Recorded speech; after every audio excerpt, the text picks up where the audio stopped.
এগুলো মেয়ে ছেলে আছে, রাস্তা যখন চলবে তখন ডানে কাত হবে, বামে কাত হবে, আর এলিয়ে এলিয়ে রাস্তা চলবে। কেমন হয়ে এলিয়ে এলিয়ে চলে? তো নবীজি বলছেন আরবের মাটিতে এগুলো উঁট আছে, তাকে বখতি উঁট বলা হয়।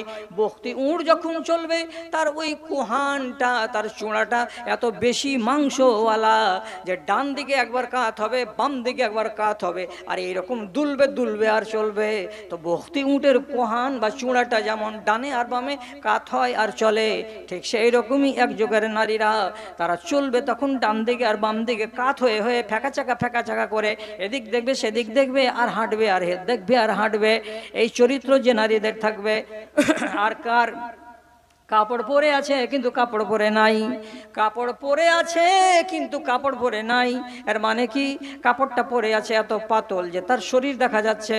এই রকম কাপড় যারা পরে থাকে এমন নারীদেরকে রব্বুল আলামিন ডেকে বলছেন এরা হলো বেহায়া। আর বেহায়া নারী সম্বন্ধে ডিক্লার দিয়ে বলছেন লা ইয়াজিদুনা রিহা, জান্নাত তো পাবেই না, বরং জান্নাতের সেন্ট পর্যন্ত এই নারীরা পাবে না। কত দূর থেকে? তো 40 বছরের রাস্তার দূরত্ব থেকে জান্নাতের সেন্ট পাওয়া যাবে, কিন্তু নারীদের নাকে জান্নাতের সেন্ট পর্যন্ত পৌঁছানো যাবে না। দাবি করুক নামাজি, দাবি করুক রোজা রাখা, যতই কিছু করবে, একটা নারীর জন্য নমাজ, রোজা, হজ, জাকাত ইত্যাদির সঙ্গে অনিবার্য অনিবার্য একটা আদত, সেটা হলো কি? পর্দা। মাথায় রাখবেন। এটা মেয়ে মহল থেকে গেল। আর 3টা দিচ্ছি এই মহল থেকে। তা কি? 1 নম্বর, চলমান জাহান্নামী। কে? একটা লোক, সে বেঁচে থাকা অবস্থাতে তার জমি জমাগুলোকে বেটার নামে লিখে দিল, 2টো বেটা হোক 3টে বেটা হোক। মেয়ে আছে 2টা মেয়েকে মাহরুম করে দিল, 1 শতক জমি দিল না, 1 কাঠাও জমি দিল না। লিচুর বাগান, আমের বাগান, 12 বিঘা 14 বিঘা এত সুন্দর সুন্দর জমি 2টো ছেলের নামে 6 বিঘা করে লিখে দিল। মেয়ে যদি বলছে আব্বা তুমি আমাদেরকে দিবা না, তোরা বেটি ছেলে কিসের জমি নিবি রে, তোরা তো পরের বাড়ি চলে গেছিস, তোদের জমি দেওয়া যাবে না। যদি মেয়েকে মিরাস না দেয়, মেয়েকে জমি না দেয়, আর শুধু ছেলেদেরকে দেয়, তাহলে এটা হলো 2 নম্বর জালেম। কেমন 2 নম্বর? যে বেঁচে থাকা অবস্থায় যদি কাউকে কিছু দেওয়া যায় তো ছেলেকে যা দেবে মেয়েকেও তাই দিতে হবে। আর তুমি মরে যাওয়ার পরে যখন ফারায়েজ হবে তখন বেটারা ডবল পাবে, মেয়েরা সিঙ্গেল পাবে। কিন্তু তুমি মরার আগে তোমার নিজের ফারায়েজ কেন তুমি করতে গেলে রে বেটাও? এটা তো তোমার জন্য জায়েজ নয়, একটা হলো হারাম কাজ। আর তারপরে যদি করতেই গেলে ফারায়েজ, তো তুমি বেটাকে দিলে, বেটিকে কেন দিলে না? নবীজি বলছেন সহিহ হাদিসের ভেতরে, মান কাতা মিরাসা ওয়ারিসিহি কাতা আল্লাহু মিরাসাহু ইয়াউমাল কিয়ামাতি ফিল জান্নাহ। কোন মানুষ যদি কোনো মানুষের মিরাসকে কেটে নেয়, হজম করে দেয়, কিয়ামতের দিন যেই ব্যক্তির মিরাসকে তুমি কেটেছো, তোমার জান্নাতকে কেটে নিয়ে আল্লাহ তাআলা বলবেন এ বান্দি রে, এ তোর বাপের জান্নাতটা নে আর তুই জান্নাতে যা। আর যতগুলো পাপ আছে তোর বাপের ঘাড়ে চাপা, চুলকাতে চুলকাতে জাহান্নামে যাবে, আর হাসতে হাসতে মেয়েটি আল্লাহর জান্নাতে যাবে। এ জান্নাতটা ছিল কার? তো তোমার। কেটে নিল কে? তো আল্লাহ। কেন কেটে নিল? তো এই জন্য যে তুমি দুনিয়াতে ওই মহিলার মিরাজ কেটে নিয়েছিলে, সহিহ হাদিসে লেখা আছে। তার মানে এটা হলো জিন্দাই জাহান্নামী। আছে মুর্শিদাবাদে, ছাইতনি গায়ে যদি থাকে ডিক্লার বলবেন একদাক জাহান্নামী গেল। আর বলে যদি মারে আমাকে, তো মার থামতে পারলে বলবেন, আর না থামতে পারলে আপনি বলে এখনো খাই, মায়ের খাবেন কেন নিজে থেকে? যদি কেউ বলে যে কে বললো, আমার নাম বলে দিবেন। যত তর্ক আছে, যত ঝড় আছে, আর যত সাইক্লোন বইবে আমার নামে, ওইগুলো সহ্য করার মতো আল্লাহ রাব্বুল আলামিন আমাকে পাওয়ার দিয়েছে, আমি সইতে পারবো। আমি জাল কথা বলবো না। আর কেউ যদি আমাকে আক্রমণ করে, ওই আক্রমণে আমার কোনো কিছু হয় না। বলবেন এই কথাটা, এই বলেছে, এই মৌলভী সাহেব বলে গেছে যে তুমি জিন্দা জাহান্নামী। তারপরে দেখবো মায়ের লাল আমার সঙ্গে কোন আলেমকে নিয়ে তর্ক করবে, তখন আমি হারবো না জিতবো। 2 নম্বর জাহান্নামী চলে বেড়াচ্ছে। এটাকে এই নাফরমান। যেই নাফরমান সম্বন্ধে হাদিসে লেখা আছে 2 রকমের লোক সম্বন্ধে আল্লাহর রাগ কত বাড়ে, যে বলছি ওকে একবার আমার আযাব দিয়ে মন মিটে না, তখন আমি ওকে ডবল আযাব দিই, একবার দুনিয়াতে একবার আখিরাতে। আরে আল্লাহ! অথচ আল্লাহ ওয়াদা করে রেখেছেন তোমাদের আযাব কবে হবে? মরার পরে। জাহান্নাম যখন নিযুক্ত করে দেওয়া হবে তখন আযাব হবে। অথচ রব্বুল আলামিন কি বলছেন, দুই রকমের লোক এমন আছে দুনিয়াতে যাদেরকে আযাব দুনিয়াতে না দিতে গেলে আমার গার বিষ মিটে না। আর এক রিওয়ায়াত আছে তিন রকমের। কে কে? একটা লোক বাপকে বাপ বলে মানে না, চোখের সামনে বসে আছে চায়ের দোকানে মজলুম হয়ে, ওর পকেটে যদি টাকা আছে তো গুনে গুনে দেখছে যে 5টা টাকা আছে, একটা চা পাবো কিন্তু খাস্তাটা তো দিবে না, আর বিনা খাস্তাতে খালি পেটে চা কেমন করে খাবো, চায়ের অর্ডারও দিতে পারছে না। বাপ এমন মজলুম, এত গরিব মানুষ, আর ওই দোকানে বসে বসে বেটা পাউরুটিকে সেঁকছে আর শেখার সাথে তাকে মাখন লাগিয়ে চাকার চাকার করে খাচ্ছে, আর বাপের নামে একটা পাউরুটি নাই, একটা গ্লাস পানি নাই, একটা খাস্তা নাই। এ কথাটা দোকানদারকে বলতে পারে না, মহবুল রে বাপুকে একটা চা দে আর বাপুকে একটা খাস্তা গালা দে, তো তখন দেখা যাবে। দেখে মনে হয়েছে এটা ওর তাহই, ওর বাপ নয়। বাপ যদি তাহই হয়ে যায় তো তুমি এমন কুলাঙ্গার আল্লাহর দুনিয়াতে যে এই জিনিসকে রব্বুল আলামিন বরদাস্ত করতে রাজি নন, যে তোকে দুনিয়াতে একবার চাখাবো আর তারপর একবার আখেরাতে তোকে তো দিবই দিব। কি করে এত বড় পাওয়ারের কথা বলতে পারছি? রসুলুল্লাহকে একটা লোক জিজ্ঞেস করছে এসে, আল্লাহ রসুল বাপ মার কতটুকু কি পাওনা দাওনা আছে আমাদের উপরে, কিছু যদি বলেন তো সহ্য করি। তো হাদিসটা কি, মা হাকুল ওয়ালিদাইনে আলা ওয়ালাদিহিমা কালা হুমা জান্নাতুকা ওয়া হুমা নারুকা। রাসূলুল্লাহকে জিজ্ঞেস করে বলছেন, হে আল্লাহ পাকের রাসূল, আমাদের মা বাপের জন্য করণীয় কি আছে একটু বলুন তো। নবীজি বলছেন, করণীয় আর কি বলবো রে বাপ, সোজা সোজা কথা বলছি, ছোট্ট করে শোন। ওই মা আর বাপ হলো তোর জান্নাত, আর ওই মা আর বাপ হলো তোর জাহান্নাম। মানো মানো তো মানো, না হয় পা দিয়া শানো। সহি হাদিস বললাম, তোমার মা বাপ তোমার জান্নাত, তোমার মা বাপ তোমার জাহান্নাম। এবার মা বাপ যদি তোমার জন্য একবার এই কথাটা বলে, পরওয়ারদিগার আমার বেটাটা আমার চোখ জোড়ানো, আমার মন জোড়ানো, আল্লাহ আমার ছেলে যেমন আমাকে সুখে রেখেছে মালিক, আমার মরার পরে আল্লাহ তুমি আমার ছেলেকে সুখে রাখিও। মালিক রে, এই ছেলেটা যেদিন মরে যাবে আল্লাহ আমি আর উপরে রাজি আছি, খুশি আছি, আল্লাহ তুমি আমার বেটার মঙ্গল করিও। মা যদি এইরকম দোয়া করে দেয়, বাপ যদি এইরকম দোয়া করে দেয়, তাহলে পরে বাপ আর মা আপনার জান্নাত বানিয়ে দিয়ে চলে গেল। এই জন্য নবীজি বলছেন, তোমার মা আর তোমার বাপ তোমার জান্নাত, তোমার মা আর তোমার বাপ হলো জাহান্নাম। তারপর একজন এক সাহাবীকে রাসূলুল্লাহ বলেছিলেন, এই বাপের সঙ্গে এরকম করছো কেন, বাপ কি জিনিস জানো তুমি? তো বলছে, মিসরা বাবিল জান্নাতে, মিসরা বাবিল জান্নাতে। তোমার বাপটা কেমন? তো তোমার জান্নাতের গেটের যে পাল্লাটা আছে, সে পাল্লাটা, আপনার বাড়িতে কিসের পাল্লা আছে? সীসা কাঠের। যারা দামি দামি লোক আছেন তাদের বাড়িতে পাল্লা কি আছে? সীসা কাঠের, একদম সুন্দর করে ডিজাইন করা আছে, ফুল তোলা আছে। আপনার ওই ফুল তোলা দিয়ে কোনো একটা লোক এসে একটা মারতুল দিয়ে এরকম করে আঁচড় টেনে দেয়, তো আপনি কি বলবেন? ওহ শালা আমার কলেজার উপরে টেনে দিলে শালা। মানে কি এত দামি আপনার পাল্লাটা। এবার নবীজি কি বলছেন, তোমার জান্নাতের পাল্লাকে যদি তুমি দাগদার বানাতে চাও, যে ধাব্বা লেগে থাকবে, রং চটে থাকবে, কোনো জায়গাতে পোকা লেগে থাকবে, এইরকম যদি পাল্লা দেখতে চাও, তাহলে তোমার বাপের সঙ্গে দুর্ব্যবহার করো। আর যদি বলো যে না, আমার জান্নাতের পাল্লাগুলো সলিড থাকবে, ঝকঝকে থাকবে, একদম শিশু কাঠের মতন, চোখ জিভ যেন ঘুষা যায়, চোখের পাতা যেন ঘুষা যায়, এমন সুন্দর হয়ে থাকবে, তাহলে তোমার বাপের সঙ্গে সেই রকম সুন্দর ব্যবহার করো। জি, থামতে পারবেন না এগুলো কথা। কেন যে এই যুগ এগুলো ওয়াজ করার যুগ নয়, কিন্তু কেন যে আমি করে চলে যাচ্ছি তো আল্লাহ তুমি ভালো জানো। হিসাব চাইবে আপনার কাছে, তো শেষ প্রাঙ্গণে চলে আসলাম কি যে 3টা জাহান্নামী দেখাবো। একটা লোক রসুলের কাছে গিয়ে, জসিমউদ্দিন ভাই আছে? জসিমউদ্দিন ভাই আছে? গাড়িখানে এসছে কিনা?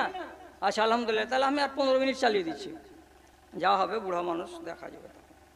হ্যাঁ, ফের আসতে পারবো কি পারবো না, মানে মরণ সিথানে চলে এসছে, বুঝতে পারছি। মানে লো প্রেশার পাশে ছাড়ে না, লোয়ের জ্বালাতে লাগছে, জীবন্ত অবস্থাতে মরে যাচ্ছে। হ্যাঁ বলছিলাম, কথাটা কি বলছিলাম, যে এক সাহাবী রসুলের কাছে এসে বলছে, আল্লাহ রসুল, আমার একটা বিচার করে দিতে হবে আপনাকে। কিরে বাবা? কইছে, আমি পকেটে 10খান 10 টাকার নোট রেখে শুচ্ছি, সকালবেলায় উঠে যদি দেখছি তো 9 খান, 1 খান নাই। তো আমি বারে বারে এরকম করে এখন করে নোট হারিয়ে যাওয়া, টাকা হারিয়ে যাওয়া। আমি তখন একদিন জিজ্ঞেস করলাম আমার বাপকে, তুই টাকা লিছিস নাকি পকেট থেকে? হ্যাঁ। তখন আমার বাপ কয়েছে, দিয়েছিলি একটা আইসক্রিম খাবো, ওই জন্য 2টা টাকা নিয়েছিলাম। টাকা কেন নিবি এমনি করে রোজ রোজ? তুই কোন ধান্দা পেয়েছি এরকম করে টাকা নেওয়া?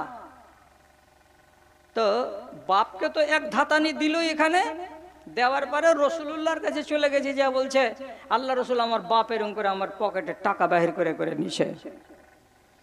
তো বলছো, বাপের বিরুদ্ধে তোমার অবজেকশন আছে, কেস করছো? যে হ্যাঁ। তো তোমার বাপকে এনেছো সাথে? বলছে না, আনিনি। আচ্ছা, কালকে তোমার বাপকে সাথে করে আনিও। ঠিক আছে। এবার চলে গেল ফেরত। যাওয়ার পরে বাপকে যে কইছে, বাপু হে, কাল রসুল্লাহ ডেকেছে তোকে, বেলা 10টার সময় হাজির হয়ে যাবি, আমিও যাব, তুইও যাবি। তখন বেচারি থতমত খেয়ে যেতেন, বলছে, দুবা বেটা কি ডেকেছে রে? বলছে হ্যাঁ। কিন্তু কি ব্যাপার? তো বেটা মানে খুশির জ্বালাতে তখন বলছে, কি ব্যাপার, চল না ওখানে গেলি ঢং ধরে নিবি। কি ব্যাপার? বাপের মনে কিন্তু লাগলো ধাক্কা। ওহো, তাহলে তো কেস করে দিয়েছে বেটা নবীজির কাছে। তখন বাপ বলছে, বেটা তুমি যাও, আমি পিছে পিছে আস্তে আস্তে আসছি, আর না হয় আমি আগে যাচ্ছি, তুমি পিছে পিছে আসো। বেচারি হাঁটছে, মসজিদে নববীর কাছে, নবীজির কাছে আসবে, তো গোটা রাস্তাটা গুনগুন গুনগুন করছে,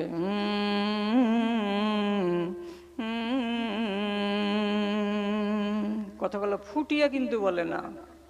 তো কথাটি কিন্তু ফের লেখা আছে হাদিসের পাতায়। দিমাগটা হয়ে গেছে বুড়া হয়ে, দাদু রাখসাল করিস না, এত কথা মাথায় রাখতে পারি না আর আমি। তো দেখিয়ে দিতে পারবো যে দেখতে চাইবে তাকে। তো কি বলছে, আমি যদি তোমার পকেট থেকে টাকা না নিতাম তাহলে বুঝি আমি আসামি হতাম না। বাবারে, তুমি বুড়োতিকালে আমার আশ্রয় হবে ভেবেছিলাম, কিন্তু আশ্রয় তুমি আমাকে দেবে না, এটাই ফায়সালা দেখলাম।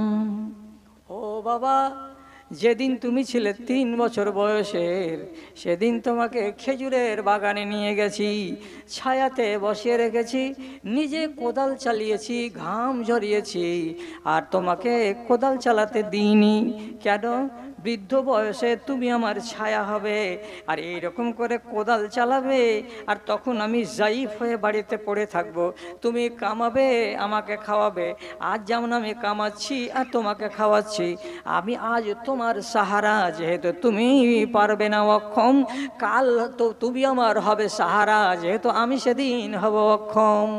ব্যাটারে, তুমি যে ক্লেম করে দিয়েছো নবীজির কাছে, দুঃখ কিছু নাই, যদি একবার তুমি আমাকে বাপ বলে না ভেবে নিজের প্রতিবেশী মনে করে নিতে, যে প্রতিবেশী আমার পকেট থেকে 2টো টাকা নিয়ে নিয়েছে, তো তাহলেও তো ঝামেলা হতো না। কিন্তু তুমি আমাকে প্রতিবেশীও মানতে রাজি নও, না হলে এই টাকা 2টা চলে গেছে বলে রাসূলুল্লাহর কাছে তুমি ক্লেম কেন করতে গেছিলে? যা হবে তাই হবে, সাজা মেনে নেব কাঁধে, চলো চলো তুমি আগে, আর আমি যাই পিছে পিছে। দরবারে হাজির, রাসূলুল্লাহর সামনে বাপ বেটা খাড়ো। রাসূলুল্লাহ বয়ান বিবৃতি শুনবেন বাপের মুখ থেকে। তো বলছে, বাবা, আপনার ছেলে কালকে একটা অভিযোগ করে গেছে, তো অভিযোগটার সততাটাকে যাচাই করতে হবে বলে আপনাকে আমি ডেকেছি, তো আপনি কিছু বলবেন? তো বুড়া বাবুজি বলবার আগে, হ্যাঁ বলতে তো যাচ্ছে, তখন রাসূলুল্লাহ চট করে বলছেন, তবে একটা অনুরোধ করছি বাজান। কি অনুরোধ? আপনি যে সারাটা রাস্তা গুনগুন গুনগুন করে কি বলছিলে, কথাগুলো পরিষ্কার বোঝা যাচ্ছিল না, শব্দগুলো কি তৈরি হচ্ছিল তুমি জানছিলে, আর কেউ জানতে পারছিল না। আর ওই কথাগুলো ওই রকম গুনগুন গুনগুন স্বরে আমাকে জিবরিল আমিন শুনিয়ে দিয়ে গেছে। অতএব তোমার মুখ থেকে একবার শুনতে চাই তুমি কি কথাগুলো বলেছিলে। বেচারি লজ্জিত হয়ে যায়, বলছে রাসূল, আমার রাস্তার কথাগুলো আপনি শুনে নিয়েছেন? কে আপনাকে বলল? যে আমাকে জিবরিল আমিন বলেছেন, তাই আমি ওর মুখ থেকে শুনেছি। তো কথাটি তোমার মুখ থেকে ডাইরেক্ট শুনবো এটা আমার অভিমান, তুমি আমাকে শোনাও। বেচারি কি করবে, রাসূলুল্লাহর মুখের কথা শুনে এবারে 12 থেকে 14 লাইনের কবিতাকে সম্পূর্ণটাকে পড়ে শুনিয়ে দিল নবীজির সামনে। রাসূল করিম সাল্লাল্লাহু আলাইহি সাল্লাম সবটি কথাকে কান লাগিয়ে লাগিয়ে অক্ষর অক্ষর করে শুনলেন। শোনার পরে শেষ পর্যায়ে নবীজির চোখ দিয়ে পানির ফোঁটা নেমে এলো। আর এই পানির ফোঁটাটা নামার পরে পরেই রাসূলুল্লাহ বাচ্চাটার দিকে আঙুল তুলে বলছেন, আন্তা ওয়া মালুকা আলে আবিকা। এ পাগলা ছেলে, তুমি কি বুঝো না, তুমি কি জানো না, তুমি এবং তোমার যাবতীয় মাল সব তোমার বাবার, তুমি এবং তোমার যাবতীয় মাল সব তোমার বাবার। এ কথাটা যদি তোমার মগজে থাকে, কাল থেকে তোমার বাপের সামনে যেন একটু বেয়াদবি না হয়। অতএব যাও, আর কোনো বিচার হবে না। ছেলেটাও লজ্জিত হলো যে সুবহানাল্লাহ, আমার এ কুকীর্তির কথাটা আল্লাহ রাব্বুল আলামিন জিবরিলের মারফত নবীজির কাছে পাঠিয়ে দিয়েছেন। আমার বাপ যে দুঃখের গজল গেয়েছে সেটা কিন্তু সত্যি বুককে ছিঁড়ে দেওয়ার মতো কথা। বেয়াদবি হয়েছে আমার দ্বারাই। শেষে নিজেকে কি করবে, কাচুকুচু করে ওই জায়গা থেকে ফিরে চলে আসছে যে আর জীবনে কোনোদিন বাপের সঙ্গে বেয়াদবি করব না। যাদের বাপ মা নারাজ আছে আর কথা বাড়িয়ে লাভ নেই। তোমার টিকিট কাটা আছে, তুমি যতই কিছু করো তোমাকে জাহান্নামে যেতেই হবে, চলমান জাহান্নামী তুমি। আর একটা লোক যারা মদ পান করে, মদ পান করতে করতে তওবা করার সুযোগ পায়নি, ওই হালাতেই মরে গেছে, তাহলে ওই লোকটা হলো চলমান জাহান্নামী। আর অন্য রিওয়ায়েত আছে আরেকটা নাম, সেটা হলো কি, যে মহিলা বিবাহ শাদী হয়ে যাওয়ার পরেও এখনো ব্যভিচার ভুলেনি, অর্থাৎ কি করে বেড়াই, নিজের স্বামীকে ধোকা দিয়ে পরের সঙ্গে প্রেম করে বেড়াই বা পরের সঙ্গে শারীরিক সম্পর্ক কায়েম করে বেড়াই, এই রকম নারী আল্লাহ রাব্বুল আলামিন বলছেন এই স্বভাবের লোকগুলোকে আমি 2 বার যদি সাজা না দিই তাহলে আমার মন ভরে না। একবার দুনিয়াতে সাজা দেব আর একবার আখেরাতে সাজা দেব, তাহলে আমার মনের বিষটা মনবে, আমার মনের ইচ্ছাটা মিটবে, আমার রাগটা মিটে যাবে।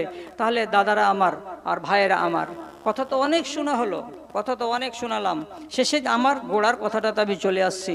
আপনার মুখকে জিজ্ঞেস করা হবে খাওয়া সম্পর্কে, আর আপনার মুখকে জিজ্ঞেস করা হবে কথা বলা সম্পর্কে। কথা বলবেন একটু ভেবে চিন্তে, কথা বলবেন একটু ভেবে চিন্তে। এমন কোনো শব্দ ব্যবহার করে দিবেন না কাউকে যে শব্দটা আপত্তিকর হয়ে যাবে। শেষ করে দিলাম বয়ান করা, আমার ট্রেনের টাইম হয়ে যাচ্ছে। একদিন রাসূলুল্লাহ এক মহিলাকে সাথে করে নিয়ে যুদ্ধের ময়দান থেকে চলে আসছেন। তো মহিলার উটটা গেছে দুর্বল হয়ে, জোরে জোরে হাঁটতে পারে না। শেষে এই মহিলা রাসূলুল্লাহর সাথে সাথে চলতে না পাওয়ার কারণে আরেকবার করলো কি, উটের তলপেটে জোর করে একটা লাথি মেরে দিল। আর দেওয়ার পরে আরবিতে বলছে হাল ইয়ামাল উনাত, হাঁট হারামজাদি, খব্বিসনি লানতি উট, হাঁট। তাহলে গালটা কি বের হলো, হাল ইয়ামাল উনাত, এই অভিশপ্ত উট, হাঁট জোরে জোরে হাঁট। তাহলে একটা পাক জানোয়ারকে, যার দুধ হালাল, যার মাংস হালাল, যার পিশাব কাপড়ে লেগে যেতে গেলে হালাল, তাহলে এমন একটা জানোয়ারকে গালি দিয়ে দিল কে, তো একটা মেয়ে ছেলে। রাসূল করিম সঙ্গে সঙ্গে নিজের উটকে থামিয়ে দিলেন, আর দেওয়ার পরে আওয়াজ দিয়ে বলছেন, এই কে বললো গো এই কথাটা গো, কে বললো গো? তখন লোকেরা বললে এই মেয়ে লোকটা বললো আল্লাহ রাসূল, এই মেয়ে লোকটা। তখন রাসূল কি বললেন, আনজেলু মা আলাইহি মিনাজ জাদে, এই মেয়ে ছেলেটির উটের উপরে যতগুলো সামান আছে সব নামিয়ে নাও। আর ওই মেয়ে ছেলেটিকে উঁট থেকে নামিয়ে দাও, দেওয়ার পরে অন্য উঁটে চাপিয়ে দাও সামানগুলোকে আর ওই মেয়ে ছেলেটিকে, আর দেওয়ার পরে উঁটটাকে ছেড়ে দাও এই জঙ্গলে, ও যেন মদিনা পর্যন্ত না যায়, চড়ে বেড়াবে, খেয়ে বেড়াবে, যতদিন বাঁচার যতদিন বাঁচবে, আর যতদিন ঘুরে বেড়াবার ততদিন ঘুরে বেড়াবে। এই উঁটটাকে তোমরা কেউ স্পর্শ করবে না। কেন করবে না? বলছে একজন মানুষ মুসলমান হয়ে একটা অবলা জানোয়ারকে লানত করে দিয়েছে। এই কথাটা কিন্তু ছোট মোটো কথা নয়। কেমন মুখ খরচ করা সাংঘাতিক জিনিস, ভেবে চিনতে মুখটাকে ব্যবহার করবেন। হযরত আবু যর গিফারি হযরত বিলালকে একদিন বলে দিয়েছিলেন, এ কালোর বেটা, কেন লোকটা আফ্রিকার, নিগ্রো কালো, তো এই কালোর বেটা, এই কথাটা বলার কারণে রাসূলুল্লাহ বলেছিলেন তোমার ভেতরে জাহিলিয়াতের যুগের চরিত্র এখনো থেকে গেছে, তুমি নিজেকে সাবধান করো, নাহলে জাহিলিয়াতের বদ চরিত্র তোমাকে বরবাদ করে দিতে পারে। আলাইকুম নি'মাহু যাহিরাতাও ওয়া বাতিনা। রব্বুল আলামিন আমাকে আপনাকে তৈরি করার পর সুন্দর সুন্দর নিয়ামত দিয়ে সজ্জিত করেছেন। এই নিয়ামতগুলো যদি আপনার বাড়ির পোষা একটা জানোয়ারের কাছে দেখতে চান, আপনি দেখতে পাবেন না। এতগুলো নিয়ামত আল্লাহ আমাকে দিয়েছেন। যেমন আল্লাহ আমাকে বাড়ি দিয়েছেন, জীবজন্তুকে বাড়ি দেন নাই। আল্লাহ রাব্বুল আলামিন আমাকে পোশাক আশাক দিয়েছেন, জীবজন্তুকে আল্লাহ তাআলা পোশাক আশাক দেন নাই। আল্লাহ তাআলা তাদেরকে চোখ দিয়েছেন, নাক দিয়েছেন, কান দিয়েছেন, সব কিছুই দিয়েছেন, কিন্তু বিবেক দেন নেই।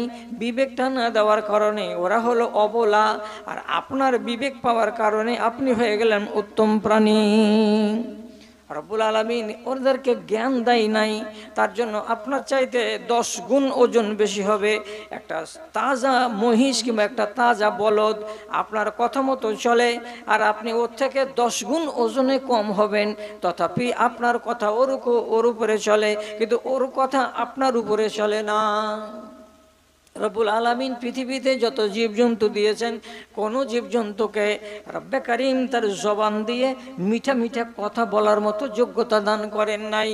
আর আপনার মুখ দিয়ে মিষ্টি মিষ্টি কথা বের হবে, তার জন্য একটা সুন্দর জবান দিয়েছেন, আর তার সাথে সাথে দুটো ঠোঁট দিয়েছেন। আর দিয়ে রব্বুল আলামিন আপনাকে সাজিয়ে দেওয়ার পরে বলছেন, আলাম নাজআল লাহু আইনাইন ওয়া লিসানান ওয়া শাফাতাইন ওয়াহাদাইনাহুন নাজদাইন। ও মানুষ, যদি আমাকে চিনতে না পারো রে, তো একবার কমসে কম সারাটা দিনে 2টা মিনিটের জন্য ভাবনা ভাবিও তো বসে ঘরে, কি তোমাকে 2টো চোখ দিয়েছি। এইরকম চোখের জ্যোতিওয়ালা চোখ কোনো গরু, ছাগল, ভেড়া কাউকে কি দেওয়া হয়েছে? না। তারপরে আল্লাহ তাআলা বলছেন ওয়া লিসানান ওয়া শাফাতাইন, সুন্দর একটা ঠোঁট, 2টো ঠোঁট দিয়েছি এবং একটা সুন্দর জবান দিয়েছি। এই সুন্দর জবানটা যদি হিলে এবং ঠোঁটে ঠোঁটে যদি লাগে, তো তোমার এই মুখ থেকে মিষ্টি মিষ্টি আওয়াজ বেরোবে। অথচ ঠোঁট আমি গরু বাছুরকেও দিয়েছি, আর একটা বড় জবান দান করেছি। তাদের ঠোঁট দিয়ে এবং তাদের জবান দিয়ে কোনো শব্দ বেরোয় না, তারা এমন মিষ্টি কথা বলতে পারে না যত মিষ্টি কথা তুমি বলতে পারবে। বলেন, নিজে একবার বসে বসে ভাববেন, কুকুরের ভাষা কটা আছে বলেন তো? কি জানে কুকুরের ভাষা? যদি ভাষা মুখ দিয়ে ও প্রকাশ না করে, তো তাহলে পরে ভাষা তো নয়। শুধু একবার করে একটা কুকুর আর একটা কুকুরকে দেখে হয়তো করে 2টো আওয়াজ করবে। আর যদি মুখ ফুটে কিছু বলতে চাই যে তোমার বাড়ি কোথায়, একটা কুকুর আছেন, একটা কুকুরকে দেখতে গেলে তো ওর বলি ওই একটাই ঘেউ। যদি পরিচিত কুকুরের সঙ্গে দেখা হয় 2 দিন পরে, তো ও যদি জিজ্ঞেস করতে যায় যে তোমাকে 2 দিন থেকে দেখিনি, ওর বলি কি ওই একটাই ঘেউ। যদি তাড়বার ইচ্ছা থাকে কাউকে, তাহলে ওই একটাই বলি হলো ঘেউ। এছাড়া ওর জবান দিয়ে, ওর ঠোঁট দিয়ে আলাদা কোনো শব্দ বেরোয় না। অথচ আল্লাহ তাআলা 2টো জিনিস ওকেও দিয়েছেন, 2টো জিনিস আপনাকে দিয়েছেন। আপনার জবানের কত দাম আছে? আপনি বাড়ি গেলেন, 70 বছরের একটা বয়স্কা মহিলা পাটকাঠির মতো শুকিয়ে আমচুর হয়ে আছে, অথচ জীবিত আছে, খাটে পড়ে আছে লাড়ু সাড়ু হয়ে। আপনি গেলেন আর যে ওই খাটটার কাছে বসে পাতলা পাতলা হাতগুলোর একখানা হাত কেমনি করে ধরে নিয়ে বলছেন, কিছু খেয়েছিলে কে মা? ওর মা 80 বছরের বৃদ্ধ মানুষ, ও পিলি পিলি চোখে খুলে দিয়ে তখন বলছে, তুই কোথা থেকে আলি? আমি বাজার গেছিলাম। খেয়েছি বেটা, খেয়েছি। তা আপনি বললেন তাকে মিঠা শব্দ মা। যদি 1 কুইন্টাল চিনি ঢেলে দেন 1 ড্রামে, দিয়ে ওখান থেকে যদি 10টা শব্দকে ডুবিয়ে বের করে আনেন, তো ওই শব্দগুলোর ভিতরে এতটা রস পাওয়া যাবে না যে শব্দটা আপনার মুখ থেকে শুধু মা বলে বলেছিলেন তাতে রস আছে। কোন জীবকে বলেন তো যে তার নিজের মাকে বলুক যে মা, পারে বলতে? কেউ পারে না। আপনার দ্বিতীয় মিঠা শব্দ বলছি, এখানেই বাড়িতেই এক জায়গাতে গিয়ে আপনি মা বললেন, আর আরেকটা নারীকে আপনি আংনাতে দেখছেন শাড়ি পরে ঘুরে বেড়াচ্ছে, আপনি ওর কাছে গিয়ে বললেন, দুলালির মা রান্না হয়েছে? এখানেও মা আছে, কিন্তু তার আগে শব্দ লাগিয়ে দিয়েছেন কি, দুলালির মা রান্না হয়েছে। এটা মা আপনার নয়, এটা হচ্ছে আপনার বাচ্চার মা। তো বাচ্চাকে মধ্যখানে এনে নিজের বিবিকে টেনে আনলেন দুলালির মা বলে। অনেক ভাই ডাইরেক্ট স্ত্রীর নাম নেই, এটাও খুব ভালো কথা। স্ত্রীর নাম ডাইরেক্ট নিতে গেলে বেশি মোহাব্বতের পরিচয় পাওয়া যায়। আপনি যদি পরিষ্কার ভাষাতে বলে, রোজিনা রান্না হয়েছে, তাহলে এই শব্দটার ভেতরে কতটা মিষ্টি আছে আপনি ওজন করে দেখবেন। তাহলে আপনার জবানের ভিতরে আল্লাহ রাব্বুল আলামিন কত তাসির দিয়েছেন যে যখন যেটা দরকার আপনি সেটা ভাষা ব্যবহার করতে পারেন। তাহলে আপনার মতো শ্রেষ্ঠ জাতি পৃথিবীতে আর কোথায় আছে? একটু বেশি রোদ লাগলো, এমনি করে গাটাকে হিলিয়ে দিলেন, তারপরে উফ সুবহানাল্লাহ, আজকে যা গরম পড়েছে ভাই, বলা যাবে না। কি কি মুখ দিয়ে বেরোলা, সুবহানাল্লাহ, কি মিঠা কথা। তাহলে এই যোগ্যতাটা আপনার ভেতরে ছাড়া জিনকে দেখিনি আমরা, অতএব জিনের কথা বলতে পারবো না, তবে বলে। এবং ফরিস্তাকে দেখিনি আমরা, তবে জানি হাদিস মতে যে তারা বলে। অতএব ওই দুটোকে বাদ দিয়ে আপনি নিজের কথাটা বলুন। আপনার এই জবান দিয়ে কত মিঠা মিঠা কথা বেরোতে পারে। এত সুন্দর করে আল্লাহ রাব্বুল আলামিন আপনাকে তৈরি করলেন, আর আপনি স্বীকার করেছেন যে হ্যাঁ আমরা হলাম তার গোলাম, আমরা হচ্ছি আল্লাহ রাব্বুল আলামিনের দাস। তাহলে আপনি বলুন যে আপনার কাছে আল্লাহ আসমান ভর্তি নিয়ামত দিয়েছেন, রুজি দিয়েছেন, খানা দিয়েছেন, বাড়ি দিয়েছেন, জমি দিয়েছেন, জিরাত দিয়েছেন, সুন্দর আখলাক দিয়েছেন, চরিত্র দিয়েছেন, আপনাকে বিবি দিয়েছেন, বাল বাচ্চা দিয়েছেন, ট্রাক্টর দিয়েছেন, সমস্ত জিনিস দিয়ে আপনাকে সাজিয়ে কুজিয়ে দেওয়ার পর এইবার যদি আল্লাহ তাআলা বলেন আমি হিসাব নেব গো, তাহলে আল্লাহর কি এটা কথা বলা বেশি হয়ে গেল? কোনোদিন বেশি হলো না, কোনোদিন বেশি হলো না। অজীব কথা আল্লাহ রাব্বুল আলামিন বললেন যে আমি তোমার হিসাব নিব গো। এক স্ত্রী তার স্বামীটা ঘুমাতে যাচ্ছে, তখন বলছে ফজরের টাইমে তোমাকে যখন আজান পড়বে তখন আমি জাগিয়ে দিব, দিনের বেলায় নামাজ ঠিক করে পড়ো না, আল্লাহকে কি হিসাব দিবা? বুঝাই, আমি সারাদিন ব্লক অফিসে ঘুরে ঘুরে ক্লান্ত হয়ে আছি, রাতের বেলায় একটু মিষ্টি নিদ দেব, ফজরের টাইমে তুমি উঠাইও না, আমার নিদের ব্যাঘাত ঘটবে। তখন বলছে এটা কথা ঠিক নয়। আর তুই ট্যাপ ট্যাপ করিস কেন? বললাম যে তুই আমাকে উঠাবি না। স্ত্রী দেখলো যে স্বামী কথা শুনবে না, তখন চট করে বলছে তো ঠিক আছে তোমাকে জাগাবো না, তুমি আমাকে হিসাব টাকা পয়সা গুলা খরচার দিয়ে দাও, আমি নিজে থেকে বাজার করিয়ে নিব মহবুলকে দিয়ে, আর দিয়ে রান্না বান্না করে রাখবো, তোমার যখন ইচ্ছা হবে জাগবে তারপরে তুমি খাবে। তখন চট করে পুরুষটা বালিশ থেকে মাথাকে সোজা করে উঠিয়ে বসিয়ে দিয়ে বলছে কি বললি? টাকা দাও বাজার করার জন্য, তোমাকে মঙ্গলবারের দিন টাকা দিয়েছি 700টা, বুধবার বৃহস্পতিবার বাদ দিয়ে শুক্রবারের দিন টাকা দাও বলছো, রামরাজতি আছে নাকি এখানে? এই হিসাব দাও, কি করলে তুমি 700 টাকা? মুখ দিয়ে বেরিয়ে গেল, হিসাব দাও, 700 টাকা যে তোমাকে 4 দিন আগে দিলাম, কি করেছো টাকা? বিবি বলছে হিসাব আমি দিয়ে দিব। এবার তোমাকে আমি জিজ্ঞেস করে বলছি, তুমি যে এইভাবে সকাল আর বিকাল দুপুর রাত আরামসে কাটিয়ে দিচ্ছ, একবার আল্লাহ রাব্বুল আলামিনের দরবারে তোমার হাজিরি হয় না। তোমার বয়স কত? এখন 28 বছর, তুমি কতদিন নামাজ ছেড়েছো? 15 বছর, 7 বছরের পর 10 বছর পর্যন্ত তোমাকে সুযোগ দেওয়া হয়েছে। 10 বছরের পর নামাজ যদি ছাড়ো তো তোমাকে পিটিয়ে নামাজ পড়ার কথা ছিল।